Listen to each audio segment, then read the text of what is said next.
And now for our feature presentation. He'll be fire on the mountain.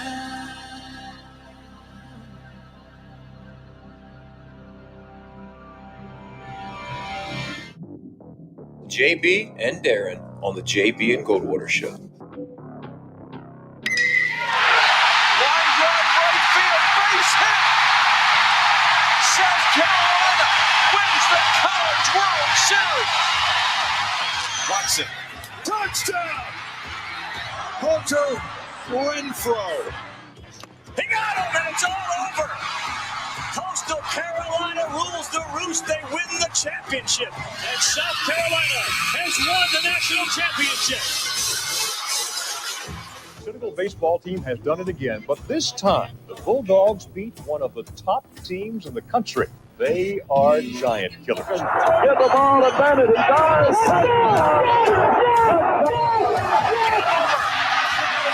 Gamecocks are in the Final Four.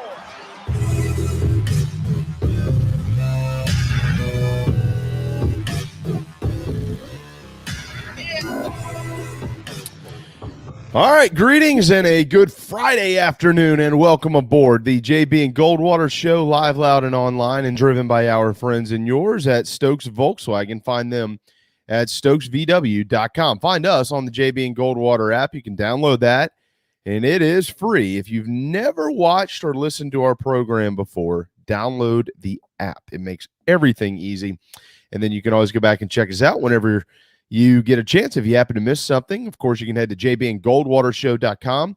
You can follow us on social media at JB and Goldwater. And then, of course, on Twitter at SportsMediaJB and at Darren Goldwater. 843-321-8893 is our phone number, and it is our text line.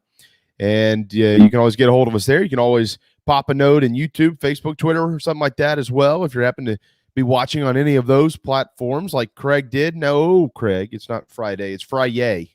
Thank the good Lord, Pete. Hopefully some of this rain is going to drift out of the area. Darren and I have about flooded out of our homes because of what's happened around here the last couple of weeks. But what's happening in the state is football.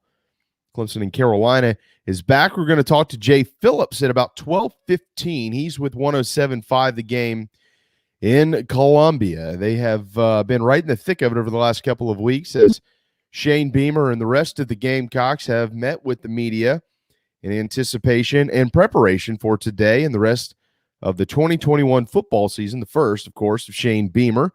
We got at 12:30, Raphael Esparza. He is in New Orleans. We'll get into some betting stuff with him with mybookie.ag. And then at 1:05 today, welcome back Michael Flint, former Gamecock wide receiver. Him and I have been working in the falls together since 2015 when I first was co-hosting the Carolina Game Day pregame show.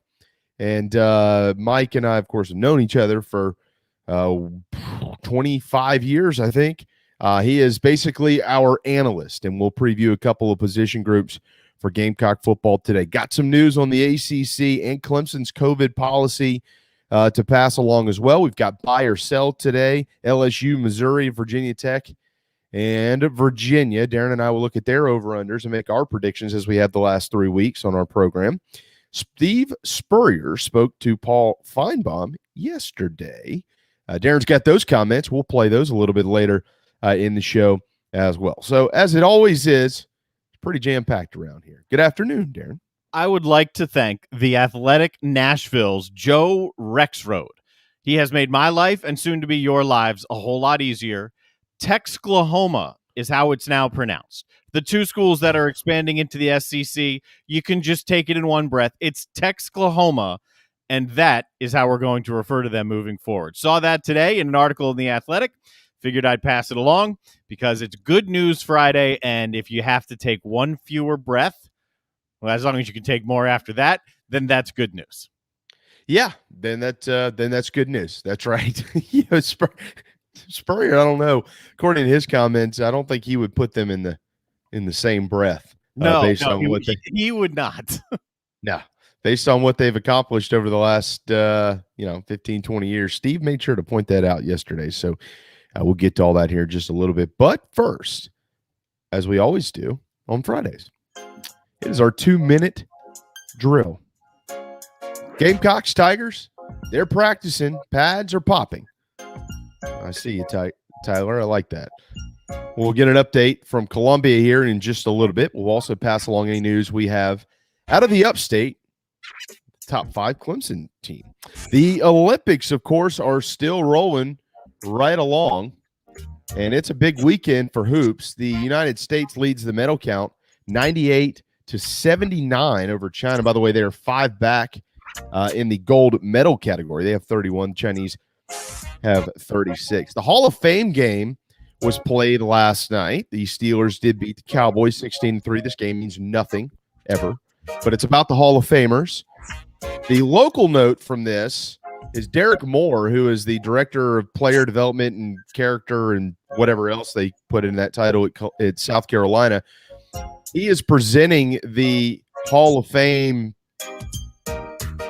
bust, whatever you want to call it, to Calvin Johnson this weekend, who played at Georgia Tech when Derek Moore, of course, was with their program. And Calvin Johnson made sure to publicly talk about Derek Moore yesterday in an interview.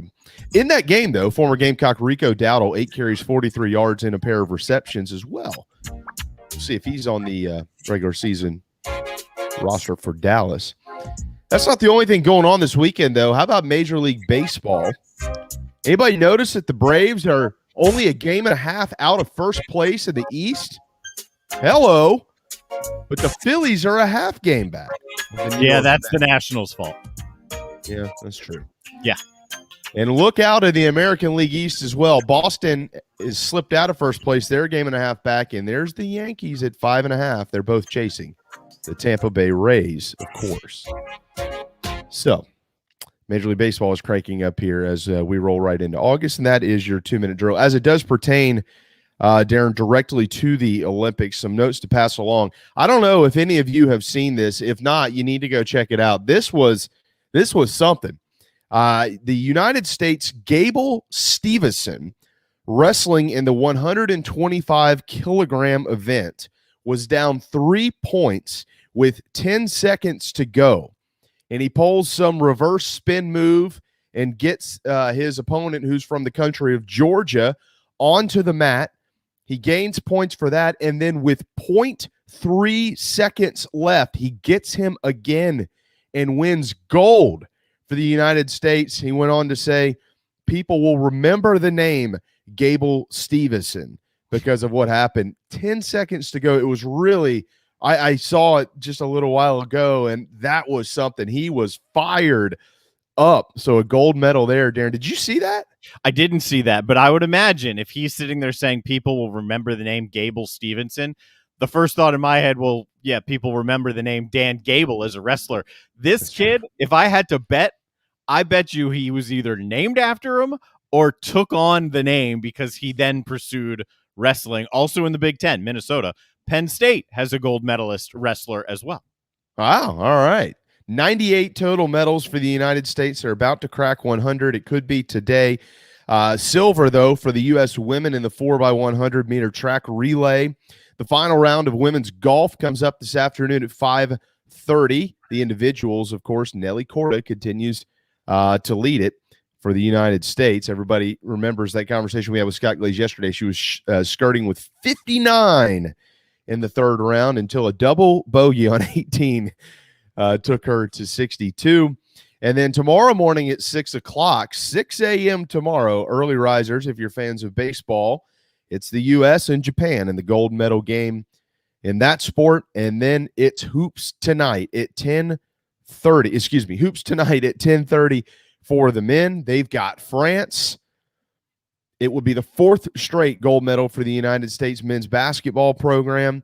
And the women at 10:30 tomorrow night, they'll play home country, Japan. It would be the 7th straight gold medal. And, of course, it would be another gold medal for Dawn Staley. Asia Wilson chipped in 9 points in their throttling of Serbia in the semifinal round, which happened yesterday, 79-59.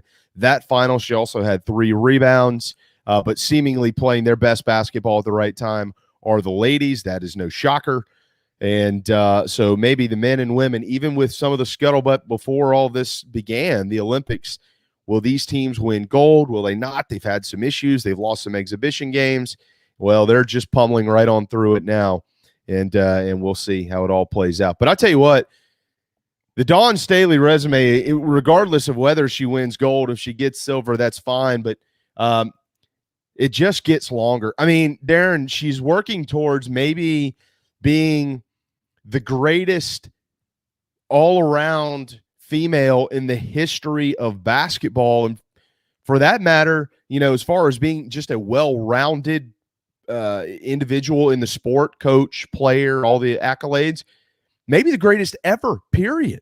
She's got way to go until she gets there. I mean, she's in the conversation, but Gina Ariema's way ahead of her. Pat Summitt is way ahead of her. But yeah, the legacy's there. The resume's there. There's no question. I want to see where the U.S. men, if they win, where they slot in, just in terms of the general perception, because it hasn't been an easy road.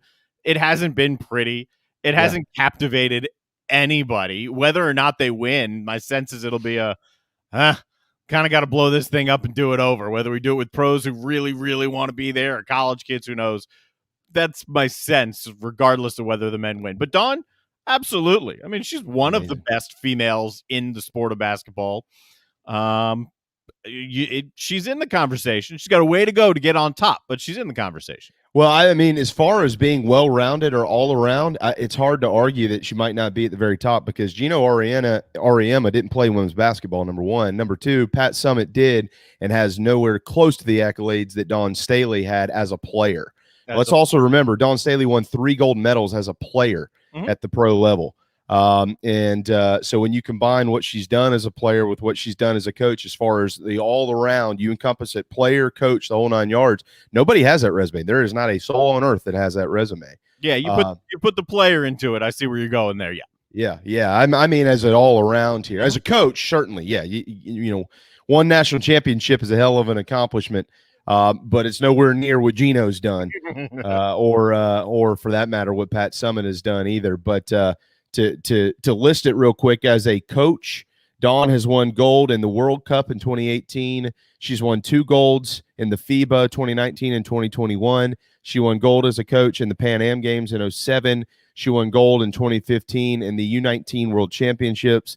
She won gold in 2014 in the U18 America's Championship. And then as a player, 3 golds, 96, 2000, and 2004, Atlanta, Sydney, and Athens in the Olympics. She did win a pair of golds in the World Cup as well in 98 and 02, and then also in the Universiade tournament back in 1991, which was like at that point in time, it was like a global college tournament. And to go down her resume would take us all the way until 2:00 today, so I don't think I can do that. Tyler says she's also a better SEC running back than SC has, per Gene Chizik. So yeah, maybe. Yeah, maybe. By the way, Gable Stevenson, absolutely. His mother named him Gable after Dan Gable. It's a good wrestler. Yep. Good tie there, and good research quickly on that. That was really neat. All right, coming up at 12:30, Raphael Esparza with mybookie.ag. On Twitter, you can follow him at VSI.Sports. We'll get into some Olympics betting. We've also got our over-unders that Darren and I will get to later in our program. We'll pass those along to him here just a little bit as well. And then Michael Flint at 105, as I call him, the original 1-9, former wide receiver at South Carolina. But most importantly of all this, he's a Wando guy, and we protect our Wando guys around here. We'll talk about defensive backs and running backs in the South Carolina room. Of course, they got on the field today, again, as did Clemson. Before we bring Jay Phillips in here, let me pass along from the ACC their COVID policy. If you are unvaccinated, per the ACC, you are to be tested 3 times per week. If you're unvaccinated, you have to be tested 3 times per week in the ACC. If you are vaccinated, you will need to be vaccinated or tested once per week. But if your team gets over that 85% threshold, everybody, vaccinated or unvaccinated, will only test once per week this fall in athletics.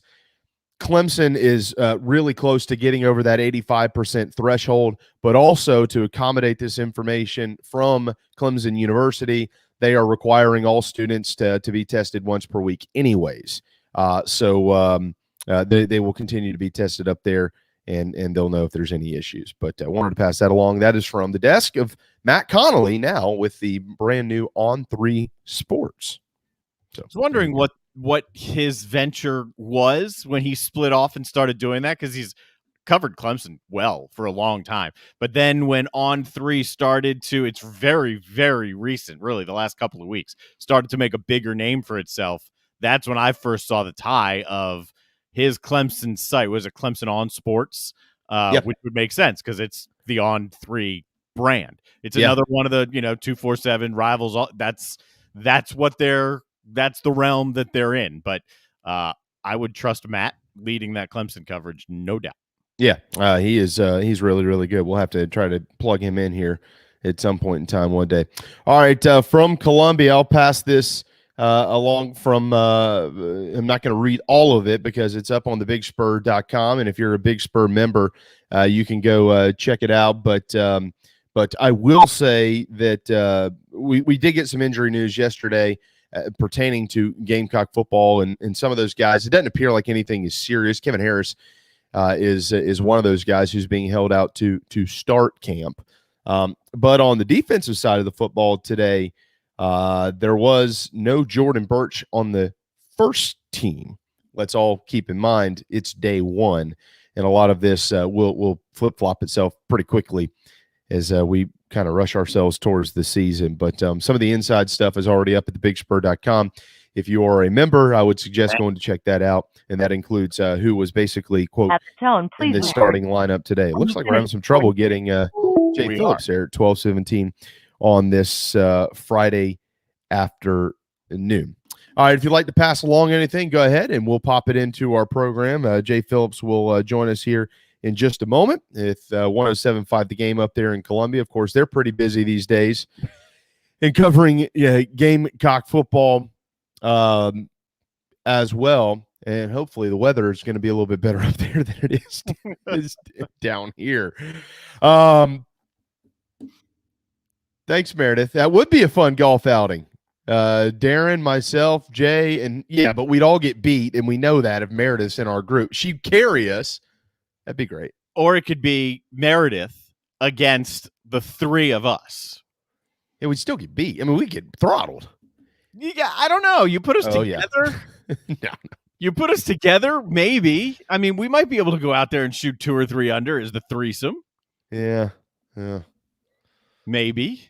I don't know. I'd be more along the line of captain's choice with Meredith on my team. I'd feel good about that. I mean, we'd have a better shot if she was on our team. Yes, there's no question about that. Do I get to play the ladies' tees? Yeah. Based on what I hear, no. Oh. You'll beat us on the men's tees. You'll beat us on the from the tips. No chance. When collegiate golfers are out there, are they playing from, let's say, typically where the white tees would be? Like if we go out to Stonewall Ferry, are collegiate women's golfers playing from the whites? Are they playing from the tips? Meredith is probably the only one who can answer this question. Yeah, I don't know. I don't know the answer to that. I have no idea. Yeah, we'll see. Tips for the men's in college. Okay, yeah. But the ladies. Right. So good is the answer there. We got a ringtone. Yeah. We got. All right, again, Michael Flint coming up at 1:05 this afternoon. Raphael Esparza at 12:30. Do we have Jay? We do not have Jay, so he's probably mixed up with trying to figure out why Jordan Birch is on the second team. Yeah. Okay. I'll tell you what. That's where we are at the moment. All right, 12:19 on this Friday afternoon. We're going to hit a quick timeout. When we return, Jay Phillips and then Raphael Esparza and then Michael Flint back to back.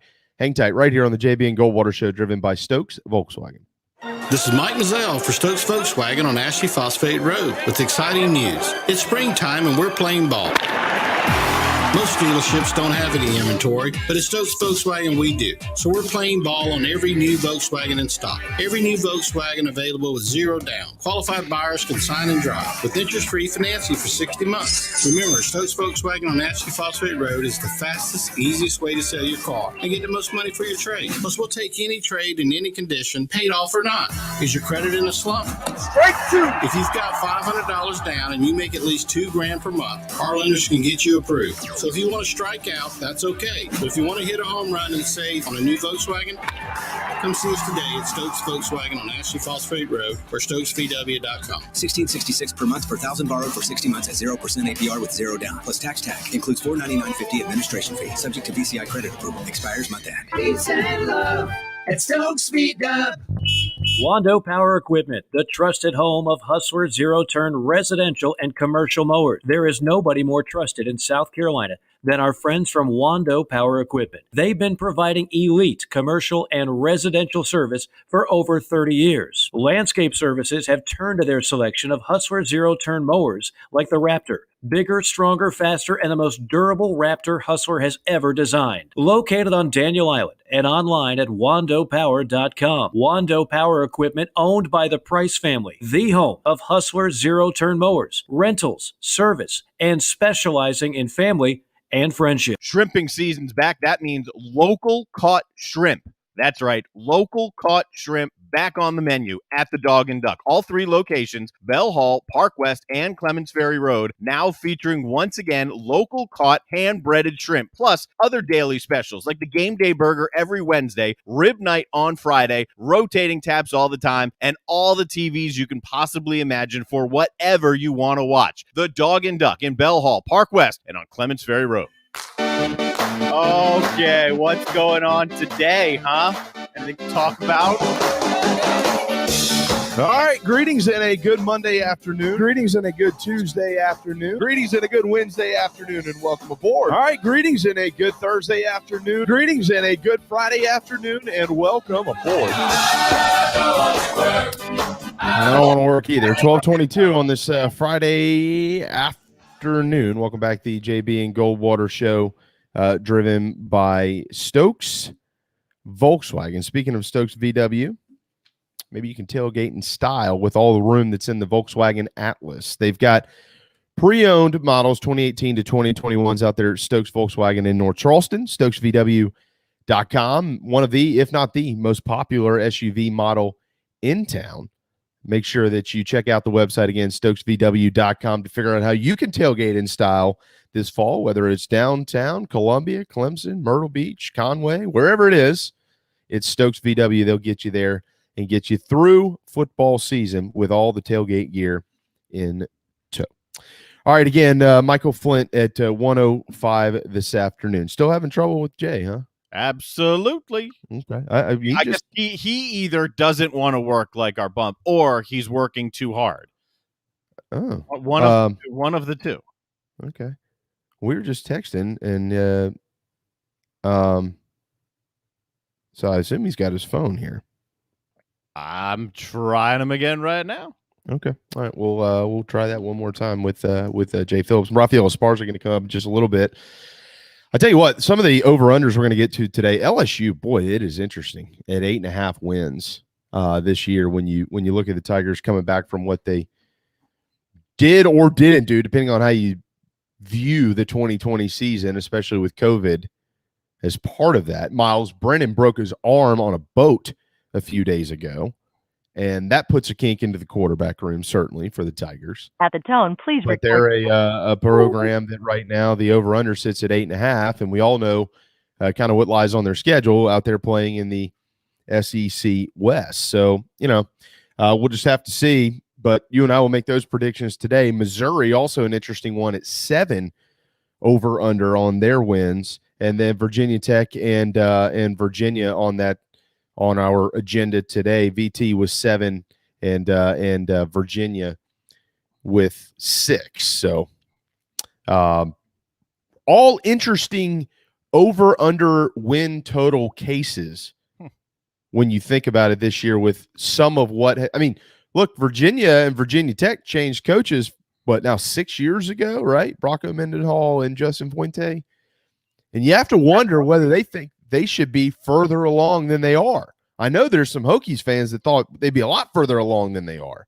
Matter of fact, last offseason when things started to heat up with Shane Beamer maybe coming to South Carolina, there were a bunch of Virginia Tech fans who were anxious to make a move because they wanted to bring another Beamer to Blacksburg and kind of take over that program. Of course, there probably were some that didn't want to as well for some of the which I think are ridiculous reasons out there of the non-coordinator experience, all these other bizarre talking points we heard about in the off season and things like that. But and then Eli, just a couple of years ago, Eli Drinkwitz was just getting his first head gig at App State, and here he is in Missouri coming up in year 2. By the way, he's Spurrier-esque in media days.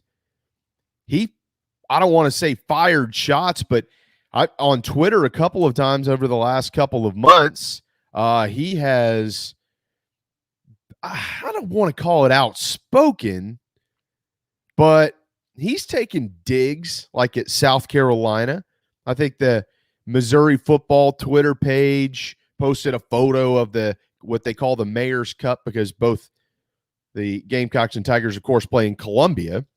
And he had a little snippet about that. There was something else. He made a comment about beating Arkansas. I can't even remember the last time Arkansas beat Missouri, and that was at media days. Of course, he's only been there for a year. So yeah, it was. He's an interesting case. Is Eli Drinkwitz? But is his team good enough? Connor Bazelak's the quarterback. A lot of folks like him, but what surrounds him, I don't know. That the over/under on that is sitting.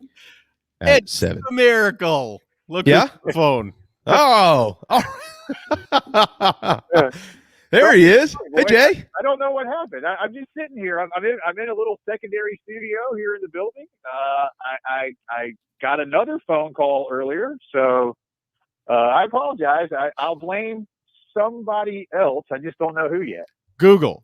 Blame Google, because Okay. if it's on our end, there's a lot of Google basis here. So blame Google. All right, that's easy enough. They're so faceless they don't care anymore. Yeah, that's right. Yeah, none of it matters. Well, you matter, and so we're happy to work through this. We're short on time now, but that's okay. That's all right. It's okay. It's all good. I've been there, and I'll quit yapping. But yeah, I've been there. And, it's always like, oh, I got a guest set for such and such a time. Oh, well, now we have 3 minutes left. So yeah, that's right. But I'm here now. How are you, boy? Oh man, hey, we're good. I guess everybody's probably pretty good knowing that practice is taking place this morning, and boys and girls are back on the field out there, and hopefully the Gamecocks are working towards something good, some sort of turnaround or something like that. We'll see. Yeah. The only thing is going to be that it was very, very, very nice this morning in Columbia, South Carolina. Gentle rain, like 72 degrees. These guys are gonna feel like, that's cool. August camp is nice. Just give it a couple of days, and they'll realize that it's hell on earth for the next 3 weeks in multiple ways. Mm-hmm.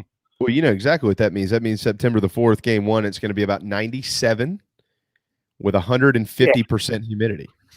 That's right. It's 7 o'clock at night. Go ahead and hydrate now, kid. That's right.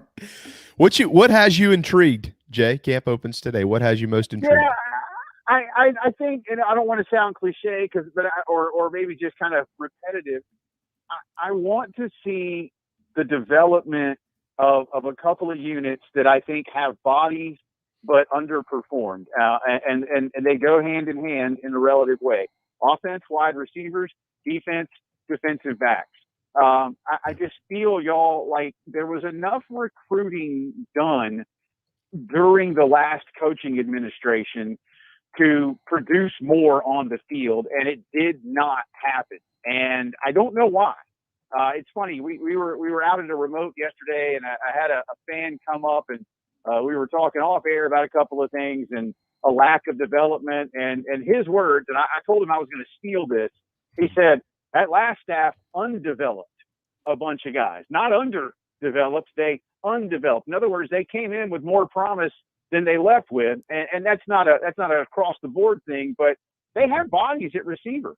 They have bodies at defensive back. I don't know why they couldn't get more out of it. Did they completely miss on recruiting? Did the recruiting services miss on several 4-star kids on both sides who never made it? I don't know. So I think now it's going to be up to this staff to try and redevelop, y'all. I think that's it. They've got numbers.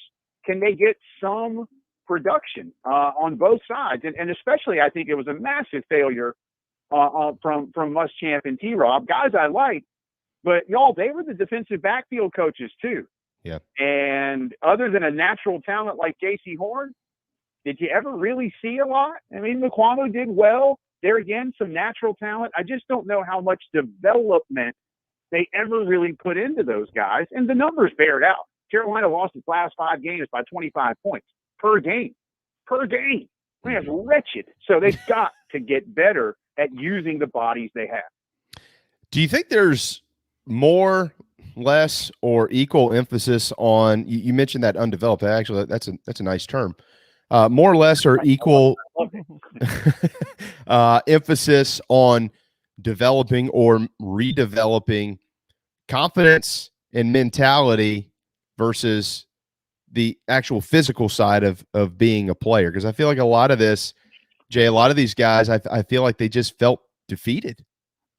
Yeah, no, that's a great point, and I agree with you. And I do think the first part, and maybe they've done some of that in spring ball, and in some of the things they're able to do without a football in summer now that there's a little bit more time. But you're absolutely right, man. They got to reestablish some confidence and let these young men know you are capable of performing well in the Southeastern Conference. They need to feel that again, because as I say, I use this term all the time. It's a results-oriented business. And quite honestly, in the last 22 football games South Carolina's played, they pulled off 2 upsets where they were basically gifted the wins because the opposing offensive coordinator decided to continue to test defensive backs that he shouldn't have tested. And South Carolina won in Athens, and they beat Auburn here last year. Other than that, there really isn't a darn thing to show for 22 football games. So they've got to reestablish that confidence as well. And, I don't want to lean on Shane being Frank Beamer's son, other than to say Will Muschamp came out of the Georgia program. Will Muschamp coached with Nick Saban at Louisiana State, where they're loaded with talent. Then he went to Texas, where they were loaded with talent. Then he went to Florida, where they were loaded with talent. Didn't perform well as a head coach, but loaded with talent, and then got to South Carolina. My point is, I think he's continued, Will, to try and run a system where there is a higher grade of talent, a higher grade of expectation in what you need to do. Shane is going to come at it more from that approach that his father took in Blacksburg. I don't have tons of NFL guys. I got some, and I got the numbers because everybody has 85 scholarship players, but I've got to do a better job of making sure these young men understand what they can do, what they can achieve, and that they can get more out of themselves individually and collectively. And so even though Shane has coached at big-time programs while he's been an assistant, I do think he still carries with him that mentality that his father had, that Shane played with at Virginia Tech under his dad, went back to Blacksburg for several seasons to coach with his dad. And y'all, in my opinion, that has to take hold first in Columbia, the development of the mind and the body. And I know I sound like some kind of philosopher, but I'm serious about it.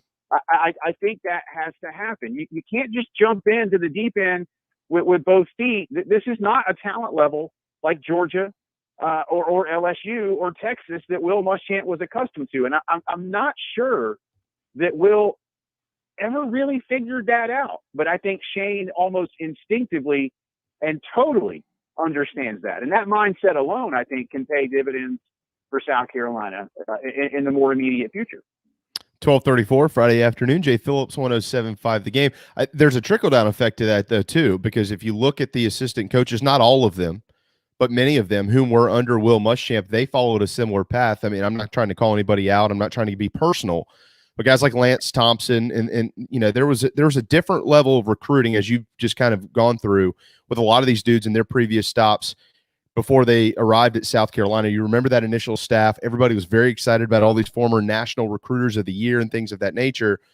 It appears that Shane Beamer has gone a little bit of a different route. We've talked about this for months, Jay. You talked about it 1,000 times on your show about staff members and what they bring and how they fit in this, that, and the other. We just spent some time, 30 minutes, with Pat DeMarco on Wednesday. I've known Pat a long time.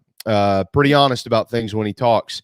And what he kept getting at was the guys in that building who were coaching these young men, they understand where they are at South Carolina.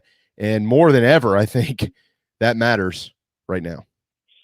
I agree. And, you look at guys like Clayton White, and I don't want to say chip on the shoulder. Maybe we all overuse that a little bit too much, but we run a promo here on the station with a couple of clips from guys from some of their spring comments about, having a lot to prove. And I think guys that have been doing this at a little bit of a lower level, but having success, now come into the Southeastern Conference and feel like some of these players. So I think there really is, you mentioned trickle-down effect. I think that's a great way to put it. I think that the coaches are in a similar boat to the players. Now, look, you've got Tonka Hemingway and Zach Pickens and Jordan Birch and a few other big-time recruits that could be playing anywhere, but they know who they're surrounded by as players and coaches.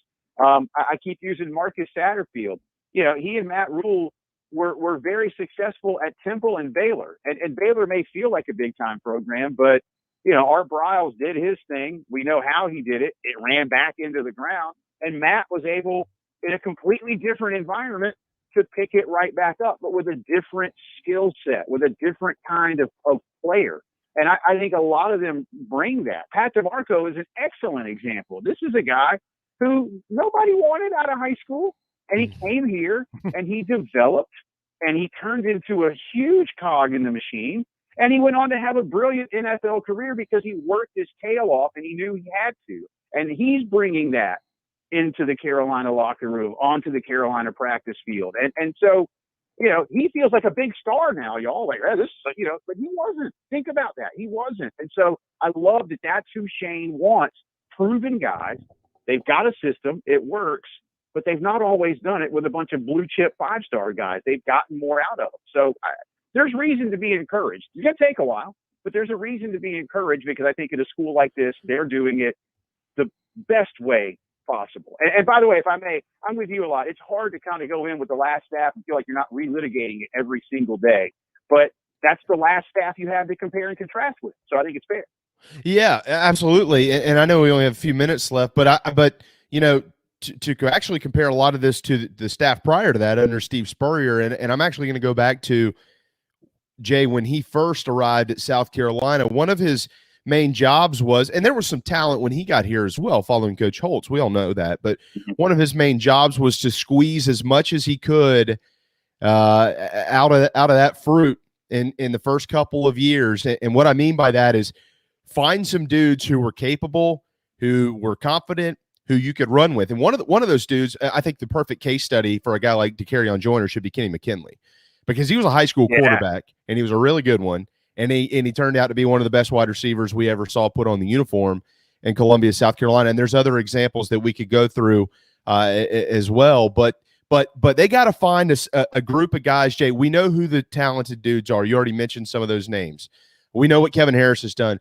But it's that group where they're going to have to squeeze the juice out of it, I think, that will determine whether this season is viewed as a, what do you want to call it, success from a win standpoint, 5, 6, 7, or, hey, it was a nice year. They got a few more wins under their belt, but they still got a long ways to go. Whatever juice they can squeeze out of that blue-collar group, I think, is where this we'll look back at the end of the year, and it'll be those guys that determined what type of step they took. Yeah, that's a great point. And look, success can be measured a lot of different ways. Let me take that point real quick on what the results might look like. As I mentioned earlier to y'all, as y'all know it too, you lost your last games by 25 points per. You were getting your doors blown off. If you end up losing the games, but only by 7, is that a measure of progress? I suppose that'll be subjective, but I would say yes, but it won't look great in terms of the final results from the schedule. That said, the McKinley example is excellent. And if I may, let me go back again, y'all, to development. There were a lot of people who feel like as a recruiting coordinator, Steve Spurrier Jr. may have failed a little bit. I think there's been too much put on him from that perspective. That said, there is zero doubt in my mind, less than zero doubt in my mind, that Steve Spurrier Jr. was a fantastic wide receivers coach and developer of talent. And I think you're right. Kenny is probably the best example, but to harness Bruce Ellington, Ace Sanders, that's right, Arrow Cooper, in addition to the natural talents that you had in guys like Sidney Rice or Alshon Jeffrey. And I'm leaving some people out. I don't mean to, but y'all understand what I'm saying there. So Justin Stepp now comes in with a very similar reputation and a bunch of athletes over there at receiver to work with and to develop. I don't know why Brian McClendon couldn't get more out of his receiving corps, or if it is even at all about Brian McClendon. I don't know now. I just know the results. So Justin Stepp comes in, and I've asked a lot of people, hey, so let's talk about Junior. Let's relate him to what Justin can do. And everybody kind of nods and goes, yeah, he is that kind of guy. He gets in their head. He fills them with the confidence, and let's do it again. Let's do it again. Let's do it again. The results were there for Junior, and you got to hope now that they'll be there for Justin as well. But you got to develop the talent. Yeah. There's no question about that. Jay, we'll have to do this again soon. I know you've got generally around 1:00 you have a show, right? I'm assuming that's the same thing today. Yeah, okay. Generally. Okay. We'll see. I don't know what happened, guys. I was sitting here with my phone in my hand. I don't know why it didn't ring, but I do apologize that we didn't have longer. But please call me anytime. I love being on and be happy to do it. And I was hoping we could talk about the Braves today for a while, but I'll save that for my show. See, see, yep. I did this all on purpose. I didn't want you on time because then we'd have to talk about the Braves. There's no need to go down that road. So this happened perfectly. Well, that's the way it works for me. But I am an excited Braves fan. They're getting there, boys. They're a game and a half out. Could be in first place by the end of the weekend. Who knows? That's the goal. Jay, real quick. Hey, doesn't have to be the weekend. As long as they're there by the end of September, that's all I care. Well, that's true. That's good. That's good. That's a good point. All right, real quick. What's on the halftime show today? A lot of sound from yesterday's media day, and Langston Moore will be with me in the 2:00 hour to give us his take on what's going on around the Gamecocks, a couple of NFL things. I'm going to try to find out, and you guys have a Vegas guy on later, right? Find out how many degenerate gamblers actually bet on that game last night, and try to find out why. But we'll do a few NFL things with Langston too, and a lot of Gamecocks and Braves. Perfect. Jay, thank you so much. I promise I'll reach out here shortly and we'll get this rescheduled. All right, guys. See you all. You're the man. There you go. Jay Phillips, 107.5 The Game in Columbia. Michael Flett ahead at 105, but right back to the lines we go. And Southwest Louisiana, Nolens to be exact. Sorry, Raphael Esparza with mybookie.ag. We were having some phone issues getting Jay on the line, but we got you. I thought you guys were on vacation or something, so I was just actually shocked that you guys were working. But to answer his question, too many people bet the Hall of Fame game yesterday. So that answers his question. I mean, if people were if there's football on TV, especially the almighty Shield, they're going to put money on it. Not as much money just because there was only one game. Limits were low.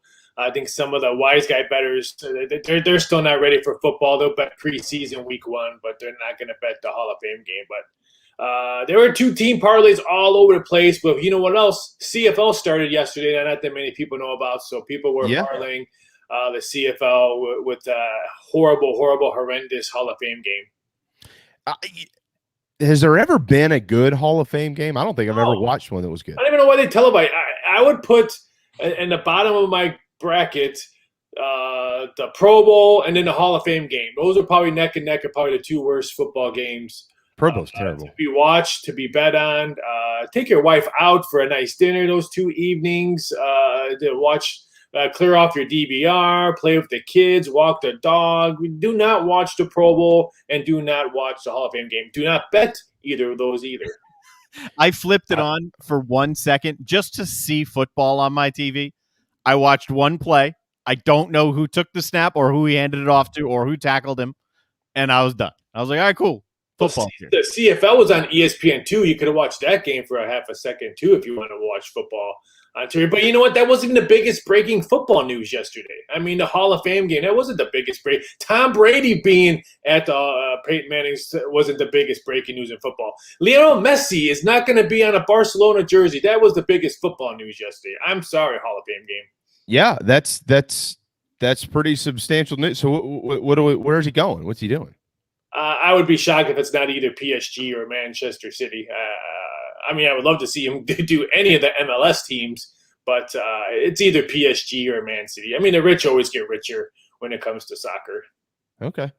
Yeah, I saw that. I thought you're the first person I thought of when I saw that, That it's real football? The whole Lionel Messi thing. No, it's not real football. But I mean, you're the first person I thought of. Football first, I think. It was called football. Yeah. MyBookie.ag is where you can make some money, and he'll tell you how to do it. Raphael Esparza on Twitter. Follow him there at VSI Doc Sports. All right, let's get into the Olympics. Basketball. I can't wait for it to be over with. I'm tired. Well, before it is over, Dawn Staley will lead the U.S. women back out onto the floor against Japan. The over-under, according to MyBookie.ag here, 17.5 in favor, of course, of the United States. Or, excuse me, the spread, 17.5. The over-under is 159.5. They've cranked it up at the right time. The ladies have, Raphael. I'm going to go ahead and predict that they win gold here. The question is, do they win gold by covering or not? I think they do. I mean, granted, the Japan women really dominated France. I mean, they were underdogs against France. I want to say it closed around, I think, +5 for that win. They win by double digits. So Japan likes to play tight, in-your-face church league defense. So if they get in the head of the U.S., I think it could be a lot closer game. I'm probably going to say I think the number is just way too high. I don't see USA losing to Japan, but that's a big number, 18. I might just sit back, watch it, and root for a good USA victory. Maybe look at the under, just because I think this one's going to get bet all the way up to, wouldn't be shocked if it gets bet all the way up to 160. So if it gets to 160, I might take a shot at the under, because Japan held France to 71. We all know USA can play really, really good defense. So if it goes to the 160s, I might look at the under. Okay. But they win gold, the ladies do. Yes, they win gold. How about the men? They are 12.5-point favorites. The over-under in that one is 175.5. 10:30 tonight against France. I think they win gold, but I think France covers. I mean, if France can do what they've done all Olympic, they're the only undefeated Olympic team. Don't forget, France beat USA already once. If they rebound and play defense, then it's going to be a tight game. Don't forget, USA has been almost back-to-back games. They've been down at halftime. This is a team you don't want to be down by halftime. France is deep. Their benches can score at will as well. I like USA, but I like France plus the points. Wait to see if you can get 13 or maybe a little bit higher, because I think that Joe Public's going to be betting USA, thinking of the revenge factor. We didn't. The 3 NBA Finals just got off the plane before we played France. Blah blah blah blah blah blah blah. I still like France to cover, but I think USA wins probably maybe about 7 points, 7 to 8 points. And this would be their 4th straight gold in the Olympics, the men. The ladies, if they win, it'd be their 7th straight gold medal. Just a couple of weeks ago, we had this conversation with you last two Fridays ago.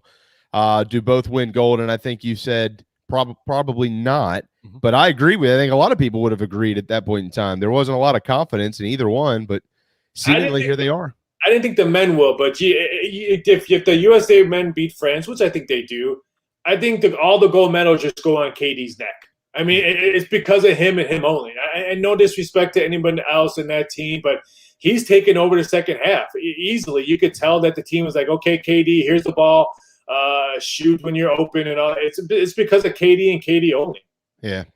I would agree with that. If they had all the stars there, this thing would have been over a long time ago, but they don't. So that's where we are. How about the women's soccer team with a bronze medal? How disappointing is that? It wasn't, because I've been telling people they were older. They were an older team. Hats off to Canada winning the gold today, beating Sweden, which they were underdogs in penalty kicks. So hats off to our neighbors upwards for getting the goal. But I just thought USA, first of all, that nine goals that got called back. You're not going to win a lot of games. You're not going to bring the gold home. That's just discipline right there. Yep. If you can't see that you're ahead of your the defense and you can try to score, that's discipline right there. So I just think they came in thinking that they're, pardon my French, their shit doesn't stink and we're almighty USA and we're going to walk through it. But they're an older team. I mean, the speed in the end, I think, killed them on some of the matches that they lost or were kept it close. So age had a lot to do with it as well.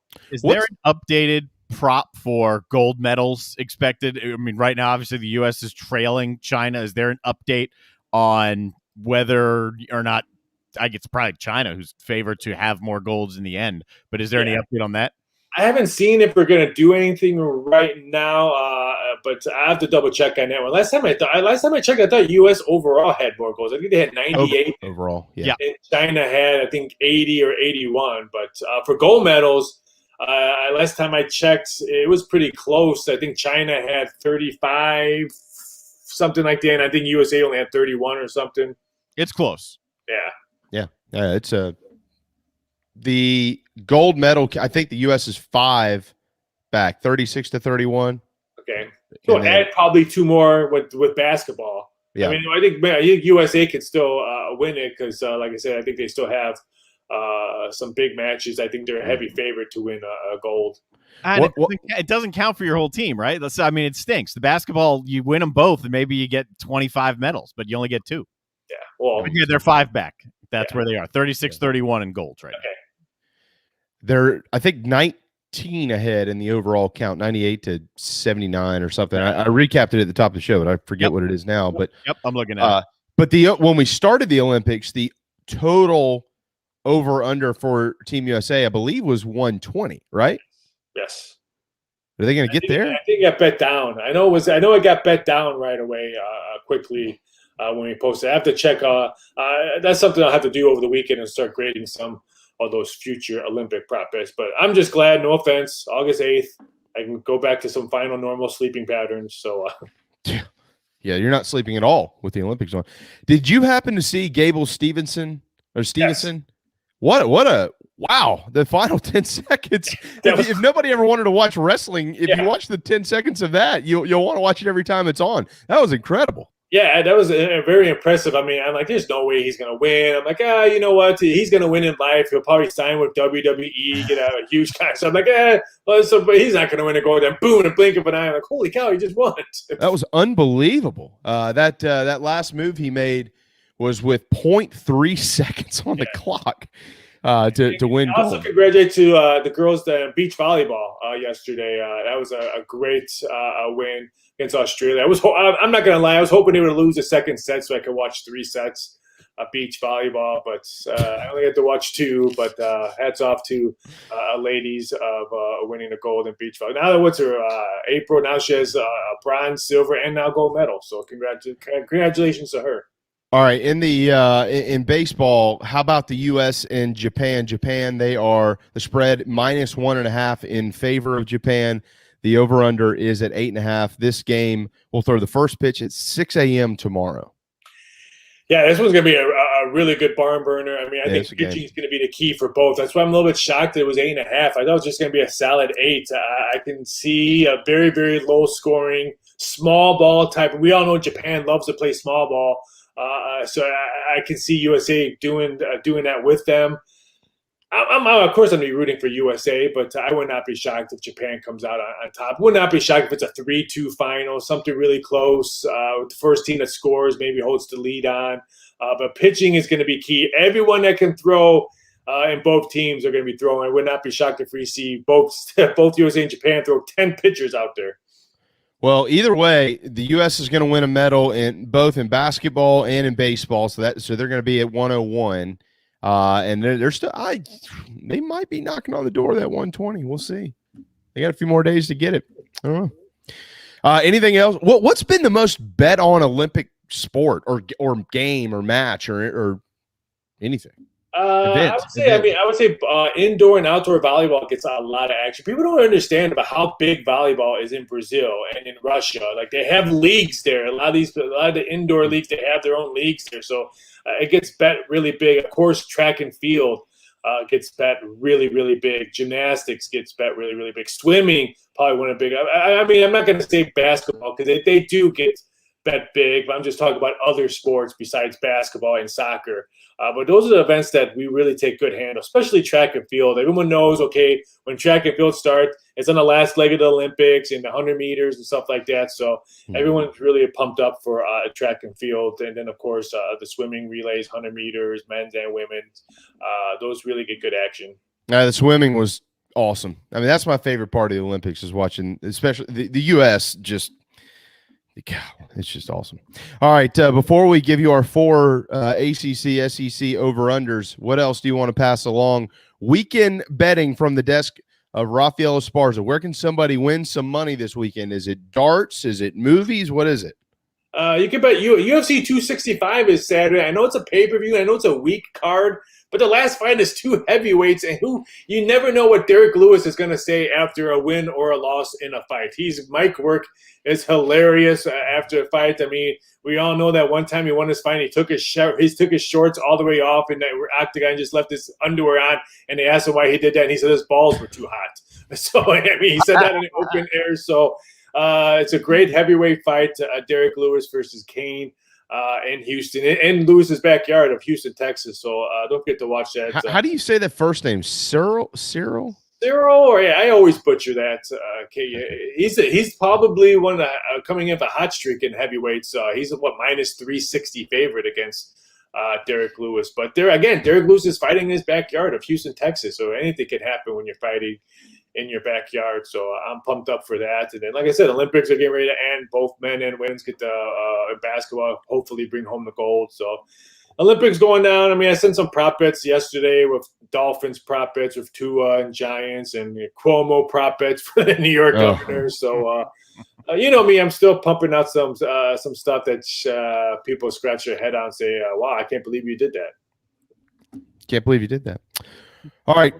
Final quick part of our segment with you here, Raphael Esparza. Darren and I will get to ours here in just a little while, but our buy or sell version as it pertains to, yes, the ACC and the SEC, because that's what there's no more other conferences. And I was listening to your guys' South Carolina whine and grind about what are you going to do. You know what? If I'm South Carolina, you know what you do? Leave the SEC and go to a smaller conference. Then you dominate. Then you just dominate. Then you don't have to talk about, we had all these great recruiters, our recruiting. We just go to the AAC or the Mountain West and just dominate. Then you have no negativity when it comes to college football. Take that $60-70 million a year hit? Yeah, I don't think so. It's not happening. But if you're dominating the league, you maybe get better TV rights. I'm just saying, if you want to see national championship or big bowl wins, leave the creme of the creme. Okay. That's all I'm saying. We'll do that. You're going to make a lot of the Gamecock people. I'll pass that along to Coach Tanner. Very upset. All right. When you drink Joe Boo's rum. I'm just talking about W's. I'm not talking about SEC money. I'm talking about W's. I'm talking about recruiting. I mean, that's why North Dakota States and all that, they get really good recruits there because all they do is win. Okay. Just talk about W's. Okay. Remember, you're an SEC country now, so careful. All right. How about Virginia? They struggled to start last year, 1-4, but won 4 of their final 5, including that 3-point win over the North Carolina Tar Heels. On Halloween, their over-under sits at 6. I like them over. You just said it. Their momentum coming into this has to be high on how they finish the season. They have a lot of good returning starters on both sides of the ball. I think both sides of the line are going to be much better. So I like that over. I thought it was going to be 6.5 when they first posted this number, and I even thought about taking it over at 6.5. So most books still have it at 6. So yeah, give me the Cavs over 6.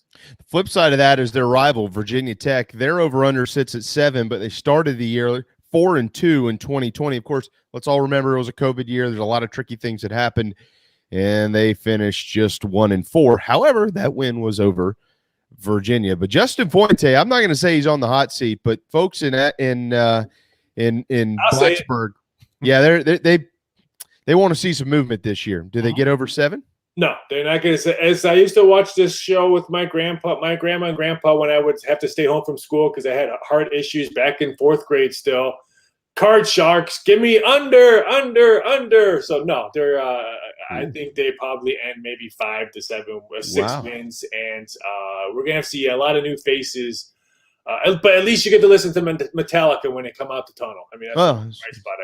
Regardless of the coach, that's gonna be there. That's you got Metallica when they come out the tunnel. Yeah, that's a good point. They opened the season. Remember that Friday night, September the 3rd, against North Carolina. Doesn't Notre Dame go there this year too? Yeah. Yes. Yep. That's an interesting matchup. That'll be fun. I think that's in the middle of October sometime.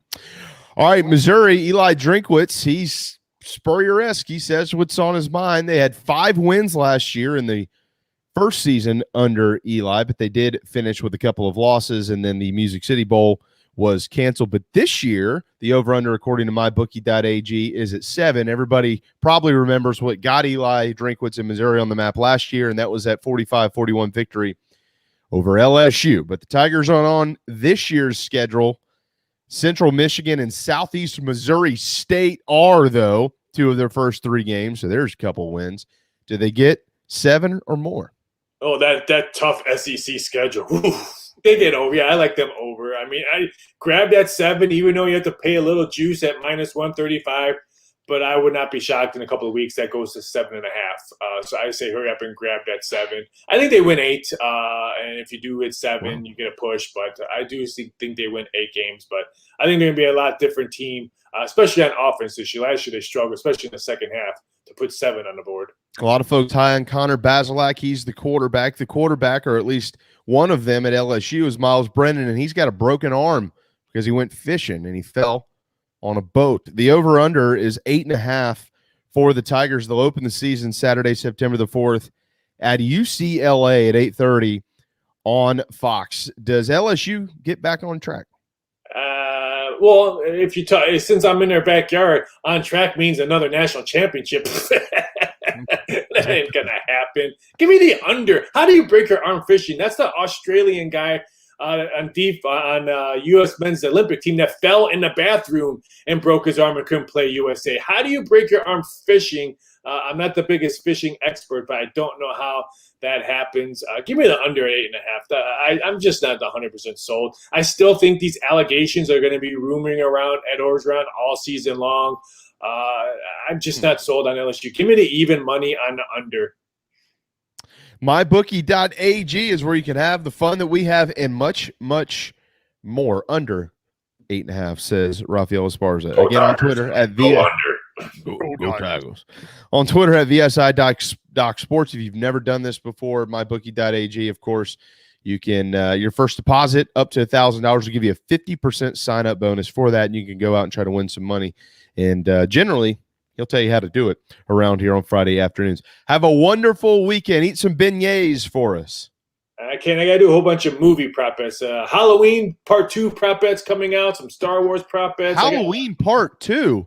Yeah, Michael. If you didn't see the last Halloween movie, of course he doesn't die. Well, no, the last Halloween movie was filmed right here in Charleston. I know, right down the street. I know where it was filmed. Yeah.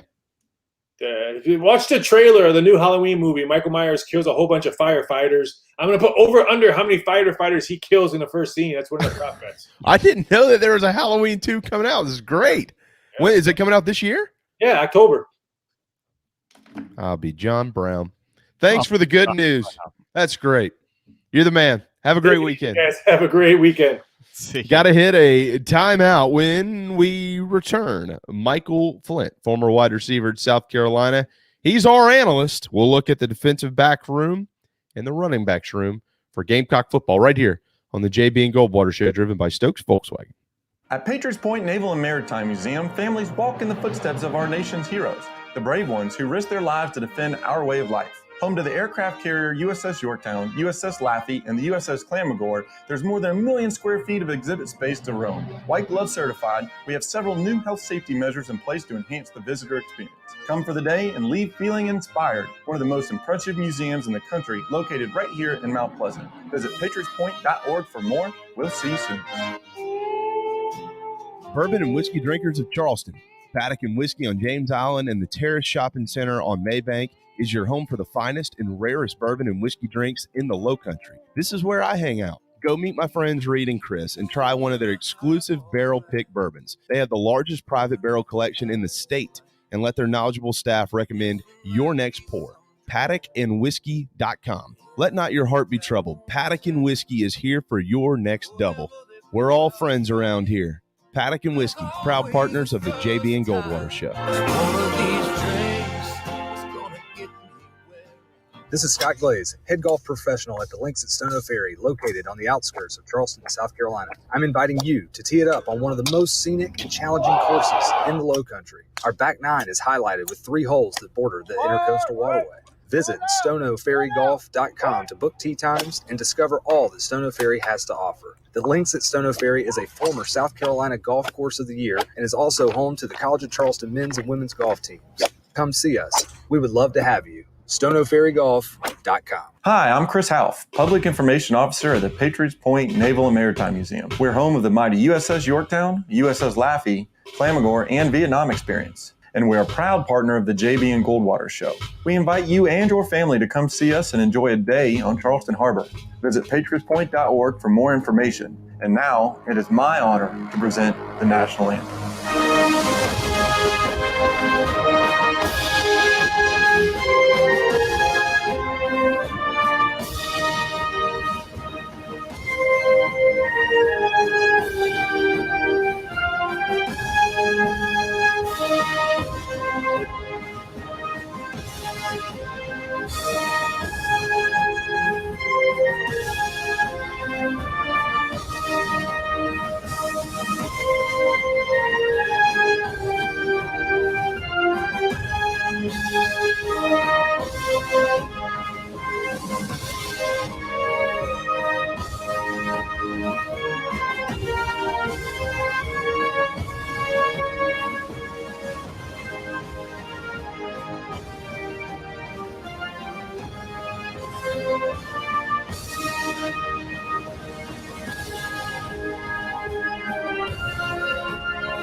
Live, loud, and online.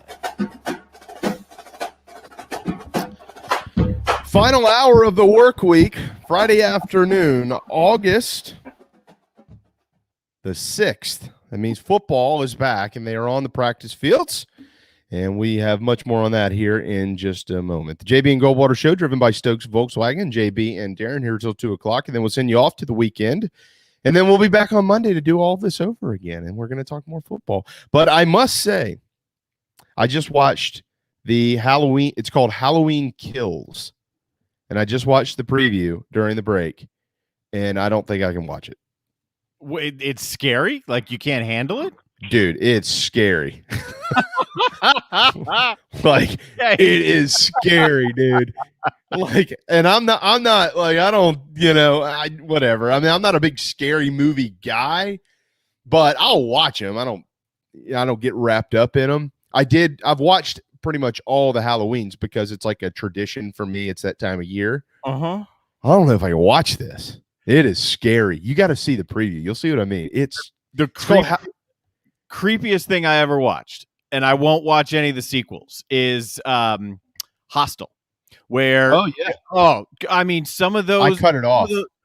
Well, speaking of cut off, I mean, the images that stand in my head, and if you're squeamish, I don't listen to this, when they're like strapped into the chair and having the Achilles cut, I mean, and then stand up and that's right.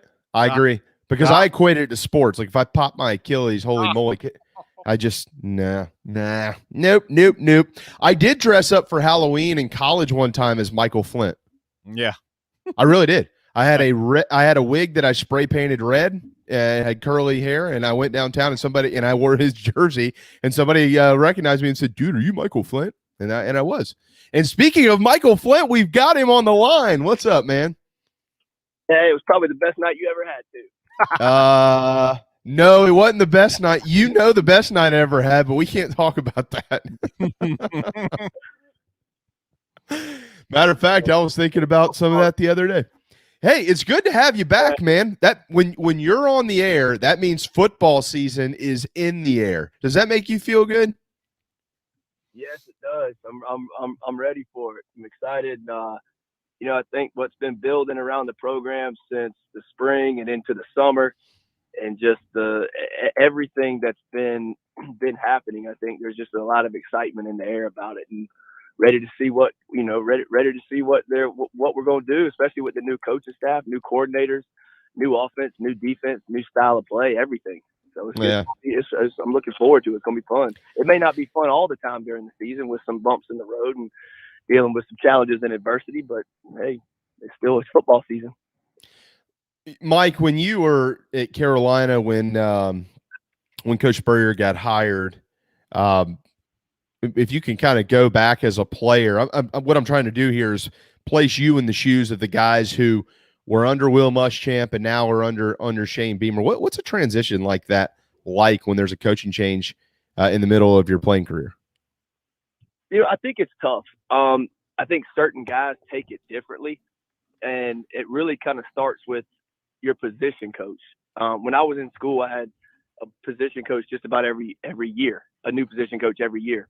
And, so it was a little easier. Some guys are recruited by their position coach. They've been their position coach the whole time they've been there, maybe in 2 or 3 years.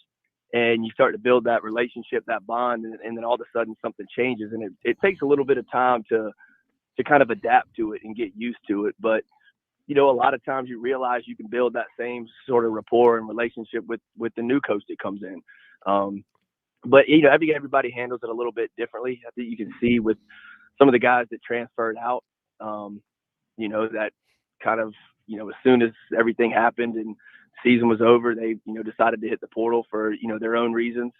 But a lot of guys stayed, which shows, their love, not just for the team, but for the university, the city of Columbia, everything. They enjoy their time there. They love being there, and they love their teammates. And it's not just about who the coach is, but it's about the program as a whole. And it is a tough transition for some guys, and it takes a little time to adapt and learn a new style of coaching, a new style, a new strength program, a new style of your strength coaches, and different personalities. It takes time to adjust and adapt to that. But I think the guys have done a really good job of that. I think Coach Beamer did a good job of coming in and not demanding the respect of everybody, but earning the respect of the team and earning their trust and not demanding it, and saying that I know it's going to take time. I know it's going to take time, but I'm going to do my best to earn it and earn everything. And that's what kind of I think has really guys have appreciated and respected about Coach Beamer. Yeah, and if you think about the era that we're in now, Mike, as well. And by the way, we're for folks who are wondering what we're going to be doing here with Michael as we lead into the season, we'll preview some position groups each Friday, and then of course we'll be ready to go the Friday before game day, which will be September the 3rd. But and we're going to talk about defensive backs and running backs today, as a matter of fact. But Mike, to kind of wrap this part up here, if you think about the era that we're in, where we are now, the transfer portal, you just enter and you go. You don't have to sit anymore. You don't have to get approval for this, that, the other. You just literally enter and go. You didn't have to do that back in the day. So when there were coaching changes, there was a guardrail up against losing players. So players had to evaluate where they were and whether it would be worth it to them to go sit out a year and things like that. And there's a bunch of other stuff that went into it. But now you don't have to do that. So I think, to your point, the fact that there wasn't some drastic, mass exodus to the transfer portal. There wasn't a bunch of guys who were really, if they were, we don't know about it publicly, contemplating even leaving. And then you couple that with the fact that Shane Beamer came in and said, look, I'm going to earn your trust, okay? I'm not taking over this program, and this is how we're going to do it. And if you don't like it, get out. This is your program. I'm here to earn it. I think that says something. What does it amount to wins? Well, it probably does, to be honest with you, because if you had to replace about 40 players, you might not win many games. So keeping some of those dudes, yeah, it might amount to a couple of more wins. Who knows? But I think that says a lot about Shane, Michael, and the fact that we're in an era where you can walk out the door whenever you want to. You don't have to rip up contracts or anything like that. But nobody really did that. No, and that's been the impressive part. And I think, when you try to equate a lot of things to wins, there's a lot of things that we don't see within the building. The culture, the atmosphere around the program, the love and respect of each other, the locker room, and those guys willing to go to battle for not just the coaches but for their teammates every day. And that's a lot of, I think, of what you've seen, and it's a lot of what you've seen with the weight program and the videos is it's a lot of team involved things. And so that, the rapport you build doing those things, it equates to so much more in practice and on game days. So that's been, really, really cool to see kind of the transition of, different mindsets and the way they think, different people think things should be run, because, both coaches did a lot of good, do things really well. I think Coach Beamer does things different, and I think it's a positive step and kind of a positive change for the program in general. Michael Flint, the original 1-9 at South Carolina, but most importantly, he's a Wando dude. 1:15 on this Friday afternoon, former wide receiver for the Gamecocks, turned analyst on the JB and Goldwater show. Man, your life went down the crapper in a hurry. All right, let's look at the defensive back group here, Mike. And it's projected now at this point in time that we'll probably see transfer from Kansas Karan Prunty opposite Cam Smith. Although some are saying to keep an eye on Marcellus Dial. Reports are that he was out there with the first team today. Also reports, though, that Cam Smith has been battling some injuries. He's going to be fine, but he was not able to practice today, and not sure what that looks like for the next couple of days as it pertains to his health status. So that's we'll talk about that in a minute, but that's where a lot of people's attention has been focused, Michael. I'll be honest. This group, my attention is on R.J. Roderick, because R.J. Roderick has been at South Carolina a long time. He's a senior. He's a low-country kid from Cane Bay High School. Early on, we talked to Jay Phillips a little while ago, and he said that he had a guy come up to him at a remote yesterday and say that he felt like some players under Will Muschamp last year, to use this term, even though it's not a real word, they undeveloped, like they unwound themselves almost as players. If you go back 2 or 3 years, R.J. Roderick seemed like a promising young man for the future of this program, but it wasn't good for him last year. What intrigues you about R.J. Roderick, and what are you watching for here as camp is underway? Yeah, I think a lot about, what I've said about a lot of young players is, they're thinking so much. There's the mental part of trying to learn the defense is still there. They think and then react rather than see and react.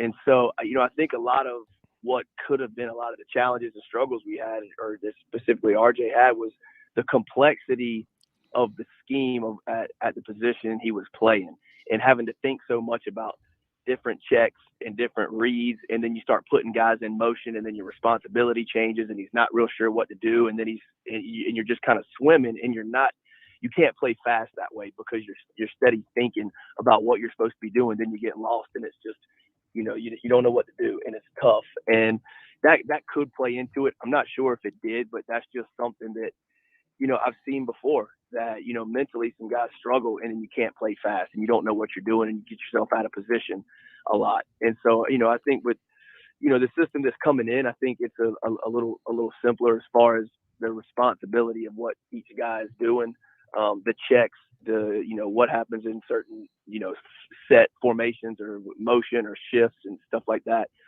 So I think that could have been part of the problem. He is very intriguing because he's been a really good player and, has played fast. And I know early in his career, some of the big hits he had and some of the moments that he had, it was, people were starting to say, man, this guy might be like DJ Swearinger. And then all of a sudden you start to see the regression. And so, there was really no which way to say exactly what it is unless, you ask him, or, anything like that. But, I think the secondary as a whole is intriguing because there's not a lot of experience coming back. And I think, from all what we've heard in the media is that RJ Roderick had a good summer, is committed and really, had done a good job. And, he's going to have to lead these guys. And there's a lot of inexperience. And I think, like what you said, with running that first group out there today and that second group out there with the defense could look completely different come the start of the season, because there's so many unknowns with a lot of new guys coming in, the transfer from Kansas, the JUCO guys, and some of the freshmen that didn't play last year. And I think there's a lot of talent back there right now with the guys that have brought in, especially with Prunty from Kansas being as highly regarded as he is as a freshman last year, playing on a bad Kansas team. But it's intriguing because of the lack of experience, but there's a lot of athleticism back there. And so that's going to be one group, throughout the summer or throughout fall camp that, who's kind of starting to take the lead, as the weeks go by. But, those guys got to progressively get better. And a lot of those guys were, highly regarded coming out of high school. There's a lot of length back there. As a lot of coaches, defensive back coaches are starting to look at, the length of guys at that corner position, because you get a guy with, that's got some length to him matching up with those bigger receivers. It provides some matchup, some matchup nightmares. And so it's, you got a guy like Cam Smith, you get a guy like Dominic Hill, you get a guy like O'Donnell Fortune, who's, didn't play much. And, what are they going to do? And that's going to be very interesting to see how those guys start to shift in which positions they start to play, whether it's safety, nickel, or corner. Yeah, Mike. I mean, you're right. You're spot on. Let's put it this way: coming into last year versus coming into this year, the experience levels are night and day. But it didn't work out last year. This unit was bad. I mean, there's no other way around it. They were really bad. The flip side of the opt-outs that happened with a few games left when J.C. Horn and Izzy and RJ and those guys elected to not play anymore is that some of the names you just mentioned did play. O'Donnell Fortune and Joey Hunter and Dom Hill. Some of those guys were able to get on the field. How valuable was that experience from a success standpoint? Well, it wasn't, because they weren't successful as a team. They were bad. But from just playing in this league, seeing the speed of the league, Michael, you know what the speed of the league is, and it's gotten even faster since you played. There is value in that. And so, I saw somebody tweet earlier today, a member of the media, who said, and it was Wes Mitchell with Gamecock Central. He said, look, and spending a half hour out there, there's more depth than I thought across the board. And I think that's true here in the secondary. Now, does that mean that they're all really good? I'm not saying that, but they got time. But at least they do have numbers, because 3 months ago they didn't have numbers. Yeah, there's no doubt about it. And any game time experience you get is so valuable, especially as a young player, because the speed of the game is so much different from not just high school, but practice and scrimmages. It's just a completely different atmosphere with fans. It's a completely different, you're going up against guys you've never gone up against before. Mm-hmm. And, you're used to seeing those guys in practice and knowing tendencies and things like that. But you're going up against an offense you may never seen before. You're going up against, players you've never seen before. And so getting that experience is valuable, especially from a speed of the game standpoint, but just having that experience is it's tough to even describe, because it's a completely different mindset from your first couple plays or your first couple games to those 5th, 6th, and 7th games that you've played, and being able to really relax out there and not be so tight and tense, having that experience. So it is definitely invaluable. And like you said, the depth out there, I think those guys that got a little bit of that experience, they got a taste of it, and they saw how the feeling of being out there in front of those fans, the feeling of playing in the SEC in front of all those people, and just the experience they got, how much they loved it.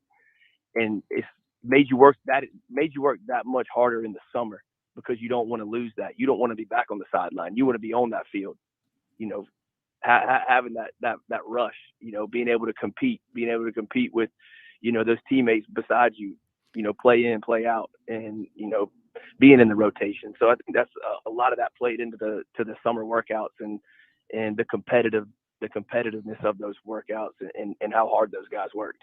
How about Jamar Brown? That's a kind of an X factor. He got a little, I think he played a little bit last year, not much.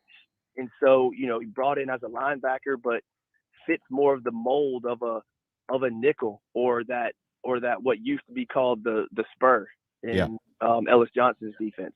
Absolutely. And so, that spur position is a guy who's an extremely good athlete that can play in the box and will hit you, but is also athletic enough to play in coverage.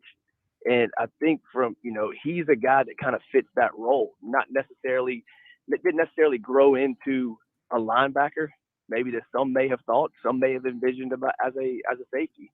Not real sure, but I think the athleticism that he has, coming from high school and then coming into college and what he's done, I think he's a great fit for that hybrid spot. And even hearing his name circulating around playing safety, which shows the sheer athleticism of what he has, going from playing linebacker in high school, first year of college, then going to play safety. It just shows the athleticism, and he's kind of an X factor guy of, where does he fit in and where, what kind of role does he play? Because, if it's a safety, it's impressive. If it's at that hybrid spot, that's impressive. So I think just the sheer athleticism is there. 6'1", 210 pounds. He's listed as a linebacker, but all signs point to him probably being a member of the secondary, as Mike said, maybe in that, quote, spur type position in what they call a 4-2-5. All right, Michael Flint, former wide receiver at South Carolina, but he's our analyst. For those of you that maybe have never watched or listened to our program, Michael and I have been talking Gamecock football in the air since 2015. Mike, we're getting old. All right, let's talk about a group that folks are a little bit more comfortable with, and that's the guys who will tote the rock, the running backs at South Carolina. Talked to Pat on Wednesday, and he said on our show, and this is a guy who played in the NFL. I just want to remind everybody, Pat DeMarco played almost 12 years in the NFL, that there are 4 dudes on this roster who he thinks will be in the NFL. And those 4 that he was mentioning were Rashad Amos, Secondre White, Kevin Harris, and, of course, Marshawn Lloyd. Quick note on Harris not practicing today. He had a little bit of a procedure on something. He's fine. According to Shane Beamer, he was begging the trainers to let him get out there, but they're going to just keep him out for another couple of days, but he'll be out there. So we saw Kevin Harris last year, Michael, put this entire offense on his shoulders. No consistency at quarterback, no consistency at wide receiver. Ends up being the best running back in the league, and everybody knew he was going to get the football. Marshawn Lloyd was supposed to be his team. It turned out to be Kevin Harris's team. Kevin Harris has been really, really, really pushed in the offseason, and most notably, of course, by Marshawn Lloyd. Speaking in football terms, the things that we don't understand, Mike, I'm talking about myself. What are you most excited about as it pertains to Marshawn Lloyd from a football standpoint? Something technical, something that you know or have noticed that he does as a player? I think from, not seeing him, play a game yet, but how he's going to, kind of get the ball and make that one cut and get upfield. Kind of that one cut. We've heard, that he was so good with that. It was, not dancing. It was finding the hole, make the cut and get upfield. Mm-hmm. And that's what I'm interested to see in him, is that one cut and go and that shiftiness and that elusiveness and the vision that, everybody kind of raved about, because that, like when I say that one cut and get upfield, a lot of that is about vision. Is you're trying to find that hole, and you're not just looking straight ahead, tunnel vision, but that peripheral vision. You can see it out the corner of your eye. You hit it and you go and you hit that hole and get upfield. And I think that's one thing that the vision, the shiftiness that he has is is what I'm interested to see, you know, with him. 'Cause I know Kevin Harris did a really good job of that last year, not dancing, but being just patient enough to let the play develop, but not being too patient to where you're dancing around trying to find the hole. And so, you know, that's the one thing I'm really looking forward to. And, you know, you're 100% right saying, you know, Kevin Harris being pushed because, you know, last year, Marshawn Lloyd, it was, you know, he was basically all but named the starter prior to being hurt. And, you know, from what it seemed, and, you know, Kevin Harris comes out and has the season that he has. I think Marshawn Lloyd sees that, and that's just driven him so much more to know that, you know, possibly that could have been him. And he knows the year that Kevin Harris had and how hard he's got to work and how much he has to push to get to earn those carries. You know, and that's kind of all four of those guys. Mike, you're talking about those one cuts. You know, I think obviously Kevin Harris really developed that last year, and we all saw that. Everybody remembers Marcus Lattimore very well for that. Marcus, you know, basically ran downhill, and he can make the cut when he needed to. But, you know, I think about guys like Corey Boyd, you know, who were able to do that as well as a lot of folks that we've had the privilege of, you know, to watch play football at South Carolina. And hopefully that kind of helps some people maybe familiarize themselves with this a little bit more and what Michael's talking about, hit it and go on that one cut. And, you know, that's the thing that they're trying to work with Zakondre White on, in addition to holding on to the football. Pat told us on Wednesday, this kid is electric. He said he is electric, flat out. Loves him. He comes with energy every day. He carries it throughout practice. He's got all the tools, but it's just about teaching him the right way to hit the hole and go and make sure you hold on to the football. He did tell a story about like the first day of practice in the spring, he fumbled, and then after that didn't really fumble again because Montario Hardesty was having none of that. So, you know, when you look at Zakondre White, we know what Kevin Harris is and what he can do. We know what Marshawn Lloyd is and what he can do. But when you look at a guy like Zakondre White, and you're hearing these creativity terms and personnel and this, that, and the other, and how they're just going to get their best players on the field regardless of position to get them the football, how do you envision Zakondre White in this offense? Yeah, you know, I think he's definitely going to be a big part of it. And when I say one cut and get upfield, you know, when guys, you know, especially in Zakondre White's position, when you start dancing around a little bit on, you know, certain type of run play, stretch runs, things of that nature, the backside guy is not being blocked a lot of times. And so that guy's flying down the line. And if you're dancing and not hitting the hole, you're going to go down for a loss. So that's why I say making that one cut and get upfield. But, you know, I think with him, it's the creativity of how you utilize it, because he really is electric. And the one thing I've noticed about him, and it's there's no question about it, and it kind of stands out above a lot of other guys, is he loves the game of football. And I think he loves being at South Carolina. And you can see it with his energy, how electric he is. And it's just, you know, it's really cool to see. But, you know, the times he got to carry the ball, the times he had the ball in his hands, I mean, some of the shiftiness that he showed was, like Pat said, electric. And if you get him the ball in space, you know, 10-yard play could turn into a 50, 60-yard play, or, you know, 40, 50-yard play. But it's the shiftiness, but being creative in the way that you get him the football, whether it's on jet sweeps, you know, lining up, you know, two running backs in the backfield, you know, getting out in a route and catching the football and getting upfield, you know, different ways to get him outside the tackle. Because once you get outside that defensive end, that tackle, you got it. There's a lot that can happen if you break contain like that. And he's a guy that when you can design plays for that to happen with him, things can work really well in your favor. And he's one guy, you know, out of all the offense that I'm looking forward to seeing this coming year with, you know, how do they design plays to get him the ball? You know, does he get creative with him, or is he used more in a, you know, typical, you know, running back fashion, you know, up the middle, trying to stretch the field a little bit.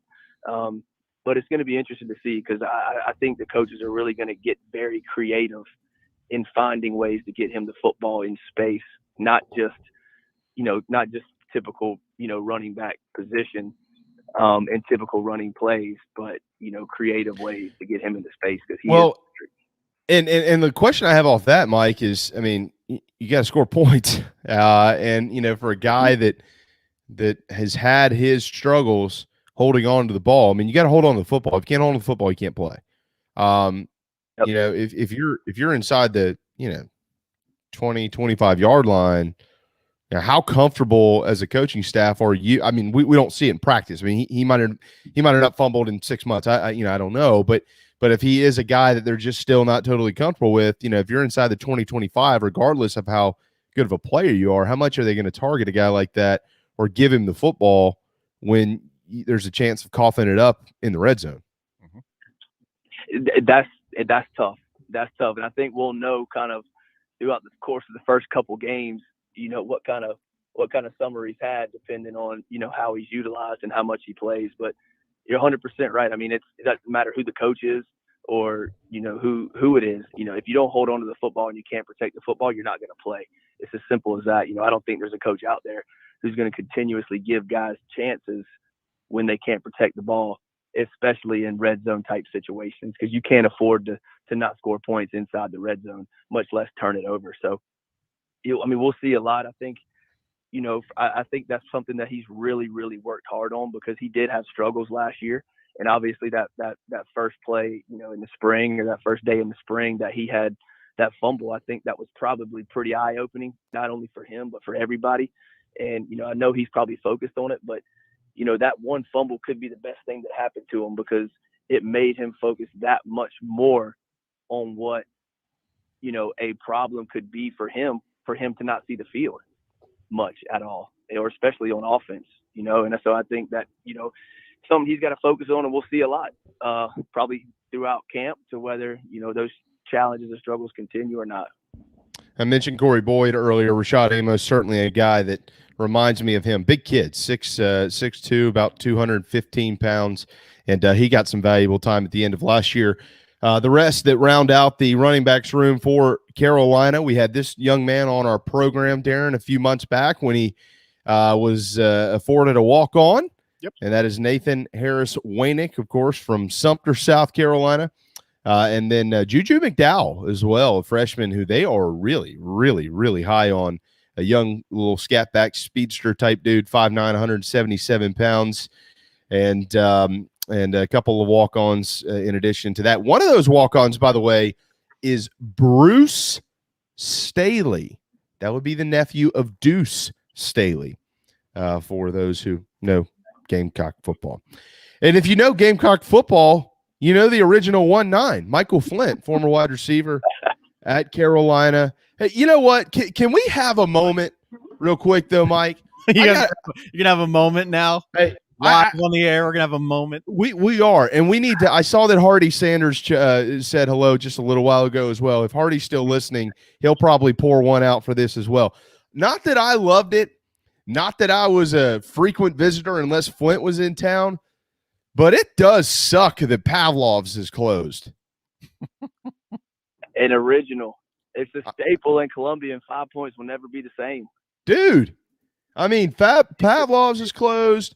Rocco's is closed. He might as well just close 5 Points. I tell you, it was one of the last originals. It's a sad day, dude.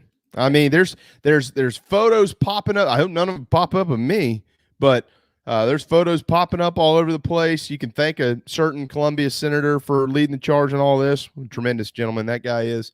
But God bless Pavlov's. We'll miss you. I'll always remember you supposedly having my back that night that I got thrown out of there. So thanks for that, man. You know, sometimes there used to be a time when you feed outside.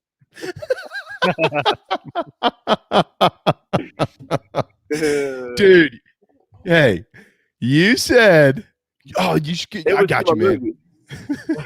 I got you back, man. I'm watching. No, yeah, you watched me get thrown out there on the pavement. I appreciate that. Thanks, man. Hey, I'll tell you, man. They let me back in. But hey, I tell you, they did. But I'll tell you one last thing, though. Rashad Amos, I did want to talk about him because the way he played last year was I was so impressed with the way he ran the football and the speed and power that he ran with. Yeah. And, I was kind of taken aback, with with the way he played, because he wasn't a highly recruited kid.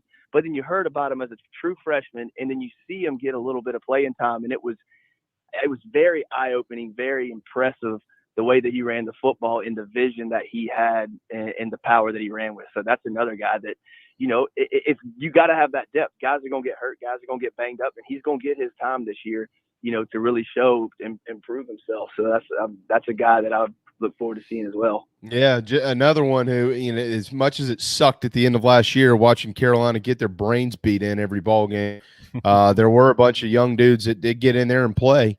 And, we'll see how that translates moving forward.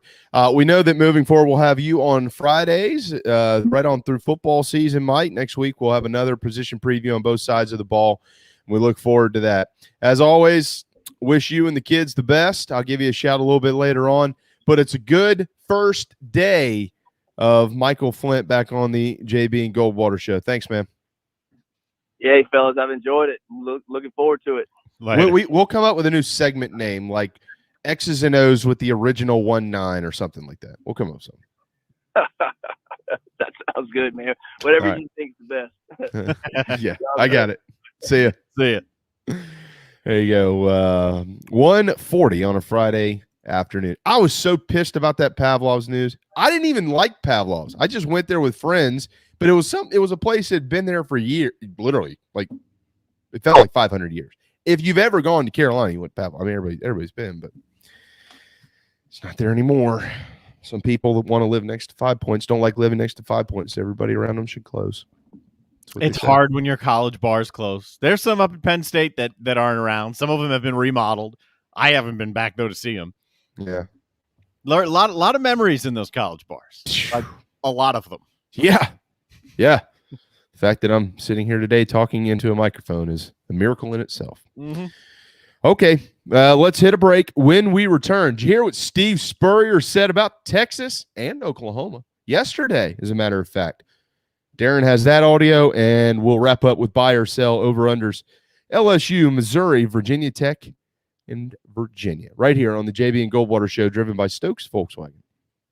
This is Mike Mazzell for Stokes Volkswagen on Ashley Phosphate Road with exciting news. It's springtime and we're playing ball.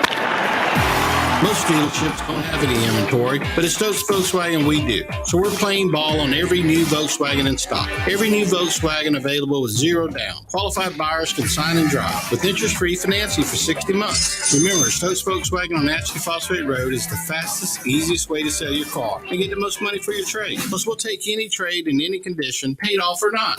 Is your credit in a slump?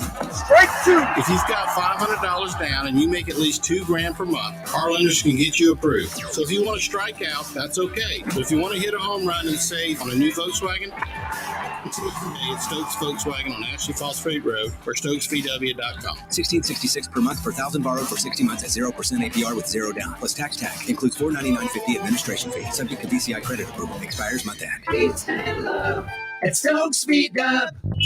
Wando Power Equipment, the trusted home of Hustler zero-turn residential and commercial mowers. There is nobody more trusted in South Carolina than our friends from Wando Power Equipment. They've been providing elite commercial and residential service for over 30 years. Landscape Services have turned to their selection of Hustler zero-turn mowers like the Raptor. Bigger, stronger, faster, and the most durable Raptor Hustler has ever designed. Located on Daniel Island and online at wandopower.com. Wando Power Equipment, owned by the Price family, the home of Hustler zero-turn mowers, rentals, service, and specializing in family and friendship. Shrimping season's back. That means local caught shrimp. That's right. Local caught shrimp back on the menu at the Dog and Duck. All three locations, Bell Hall, Park West, and Clemens Ferry Road, now featuring once again local caught hand-breaded shrimp, plus other daily specials like the Game Day Burger every Wednesday, Rib Night on Friday, rotating taps all the time, and all the TVs you can possibly imagine for whatever you want to watch. The Dog and Duck in Bell Hall, Park West, and on Clemens Ferry Road.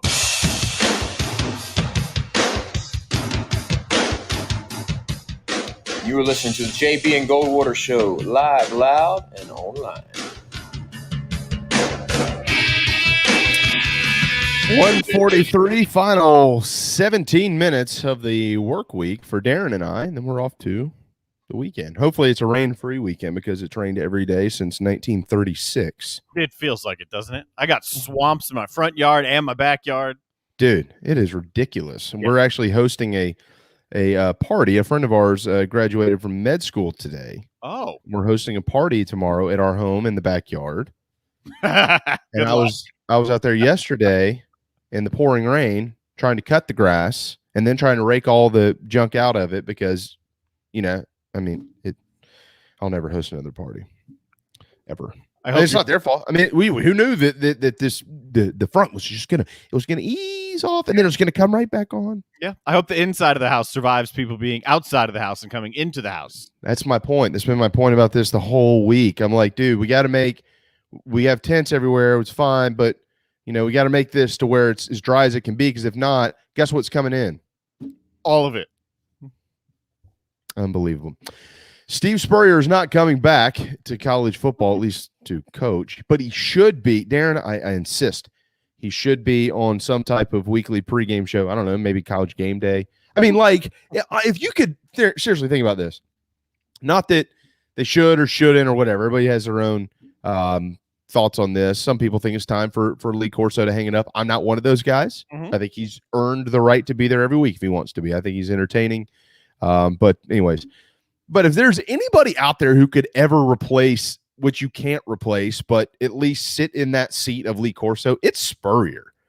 Like, there's nobody else who's on even remotely close. Like, because you got to have somebody who can entertain. That's what it's about. That position is solely about entertainment. I mean, how much does Lee Corso add to your football binder every week?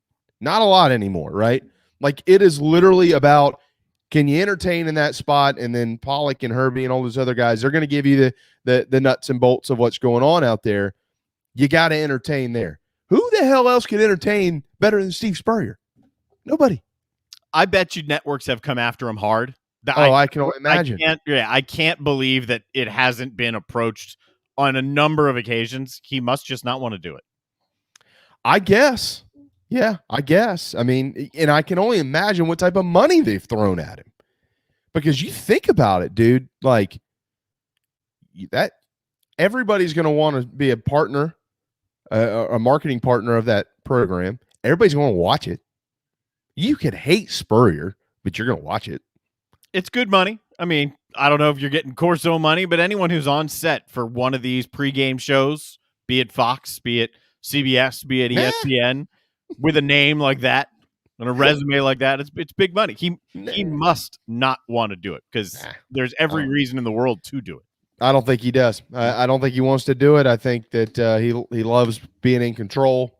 He does a podcast down there during the season. Can't remember with who. Goes to the games whenever he wants to. Plays golf whenever he wants to. Does work. Yeah, I don't think he wants anybody to be able to control him. He's made plenty of money. He doesn't need all that. But Steve Spurrier was on Paul Feinbaum yesterday, and he was asked to not clarify necessarily, but maybe recap the comments he had made about Texas and Oklahoma entering the SEC. And if you haven't heard it, this is what it's. When all that came out during SEC Media Day, I thought somebody was just starting a rumor mess with the SEC. Those coaches up there talking about something they didn't want to. But it was the truth. So obviously the rumor did come out. And when it was the truth, the first thing I felt was Texas. They struggled to win the Big 12. I guess they've only won it twice. I don't know how many years. So it made sense. For them, if you're going to struggle in the Big 12, might as well struggle in the SEC. You can't do any worse. Now, Oklahoma, I think they've won 5 or 6 years in a row. Oh, yeah. The Big 12. The Big 12? You bet. So I started wondering, well, wait a minute. Why would they give up a championship every year to jump over into the SEC? And after talking with some Oklahoma people, they're looking forward to the challenge, Paul. They really do. As we all know, Oklahoma is a rich football tradition university, and their fans they want LSU and Alabama. They want those guys to come to their ballpark. They are ready to go to their ballpark. I know they Oklahoma's beat Alabama in the Sugar Bowl. They beat our Gators this year. I know we didn't have a few guys playing, but you can't blame Oklahoma for that. They get up when they play SEC teams, and they're looking forward to it. So I think winning Big 12 championships at Oklahoma maybe it's gotten a little bit old. It's hard to imagine, but they're looking for a new challenge, and I think it's really going to be interesting. I think they're going to compete. They're going to compete for championships in the SEC. Yeah, but not Texas. No. No. I think he's right, though. I think Oklahoma will step right in, and they're going to be in the thick of it. If they can keep what's rolling now rolling, they're considered a top 4 or 5 team, if not higher, in every publication coming into the year. And as the preseason polls start rolling out now close to the season, they're going to be there again. Mm-hmm. So if you're considered a top 4 or 5 team, if you switch into the best conference, you should still be right around the top. Yeah. Can you keep recruiting at the level you're recruiting? Can you keep winning at the level you're winning? We'll see. But yeah, I would expect Oklahoma to compete sooner and with more consistency than Texas until Texas's recruiting catches up. Yeah, Texas, they're not going to come into the SEC and all of a sudden only win 3 games a year or something like that. But the way that we view this, the public, right? We look at Oklahoma and Texas and we go, okay, well, those are 2 top tier programs that you got to get through to win the league or win your division or whatever it's going to be.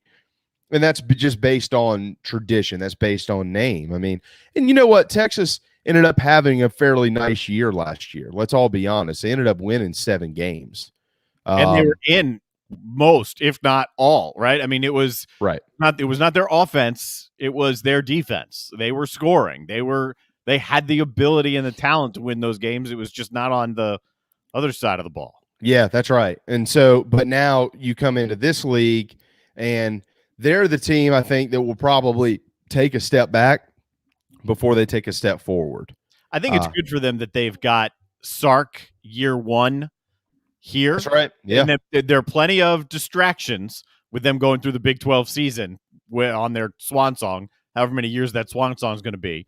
But I think it's good for them that they get year 1 with Sark out of the way. You've built up the recruiting base, seemingly, whether you're in 22 or 23, because you're going into the SEC and because you've seen what Sarkisian can do, ideally. So I think it's good for them that this is a 1-2 year thing down the road, that they can come in at a higher level where they're currently at. Yeah, well, I mean, and Sark was in the SEC with Alabama. I mean, he gets it. He knows what type of athletes you're going to have over here to compete. Especially at the level that Texas wants to compete. It's not about competing; it's about winning at Texas. And Sark comes from the best program in the country in Alabama. Buy or sell, presented in part by our friend Jeff McCarriger with Carolina One Real Estate here in the Low Country of South Carolina. Whether you're buying or selling, you can be sold on this. You better have a realtor that knows what they're doing. Kind of like a play-by-play guy. But this guy, you get both, because Jeff McCarriger, of course, is a play-by-play guy, and he's also a realtor. And you can find him at jeff.mccarriger at carolina1.com. Even if you're not buying a house today, put this number in your phone. 843-834-7455. 843-834-7455. All right, over-under win totals. Virginia with 6. We talked about this with Raphael Esparza earlier. They won 4 of their last 5, and that stretch started with a 3-point win over North Carolina, and that followed just a 5-point loss against 11th-ranked Miami at the time. So Bronco Mendenhall had them doing some good things down the stretch. They did lose to Virginia Tech in the final game of the year on my birthday, December the 12th, as a matter of fact. The over-under this year is 6. Do the Wahoos get there, Darren? Raphael said they do. What does he know? He's only a sports betting expert and our insider. I say Virginia is under. They've lost 16 of their last 17 games to Virginia Tech. They're 0-4 all-time going to Louisville, which is on their schedule. You telling me they're getting over this 6 number right now? I can't buy that. Maybe you push that. Maybe. I don't see it. I don't see them going out to BYU and beating BYU. BYU might be coming to them. I know they're playing BYU. I don't see them beating BYU. I don't see them getting 6. You know, when you look at it, you better get some wins early. You got William and Mary. You've got Illinois in week 2. Probably a 2-0 start for Virginia there in those first couple of games. But, you go to North Carolina, you go to Miami, you go to Louisville. You mentioned BYU. That's a really, really strange couple of games back-to-back for Virginia. At BYU, October 30th, they do have an off week. And then guess what? They host Notre Dame. And then they got to go to Pittsburgh, by the way. And that's not going to be an easy walk in the park up there at Heinz Field and then Virginia Tech. So the end of the year is tough for them. I don't have them over 6. My gut is saying give them 6, but I'm probably not going to do it. I'm going to probably go with 5. I think there's going to be a struggle in there, and I think Virginia's probably looking for a new coach at the end of the season, but I'm going to go with 5 and 7. Yep. One other note, this from Phil Steele. They're tied for the second fewest returning starters in the ACC. So you got these questions about him. You got the schedule issues with Virginia. You wonder how long the coach is going to be in place. You don't have a whole lot of guys coming back. Going over here is hard. Yeah. I'm not going to be able to go over on that one. Who knows? Maybe they'll surprise us. Virginia Tech was surprising to some at the beginning of last year. They started out 3-1 with a high-scoring affair loss on the road in Chapel Hill. And then after that, they'd only win 2 more. 5 wins for the Hokies. One of those, as I mentioned a moment ago, was at the end of the year against Virginia. Justin Fuente is another one. The state of Virginia has got a couple of football coaches who at one point in time were hot commodities. And now it's like, I don't know. I don't know what the future looks like. Do they get over 7? Because the over on, according to my bookie, sits at 7. I don't think they do. I'm going to give them 7 on the dot, though. I think they're 7 and 5. We are on the exact same page there. I think I'm giving them 7. I even wrote down here, I think it's a push. I think they're going to beat Middle. I think they'll beat Richmond. I think they'll beat Syracuse. I think they'll beat Virginia or Georgia Tech. And then there's just a whole lot of toss-up games in there. Maybe you can split them. Maybe you can go 1 over 500 in there. I think they're on the number of 7. Yeah, I would agree. I'm with you. 7 and 5 for Virginia Tech. How about Missouri? In the SEC, the over-under for the Tigers sits at 7 as well.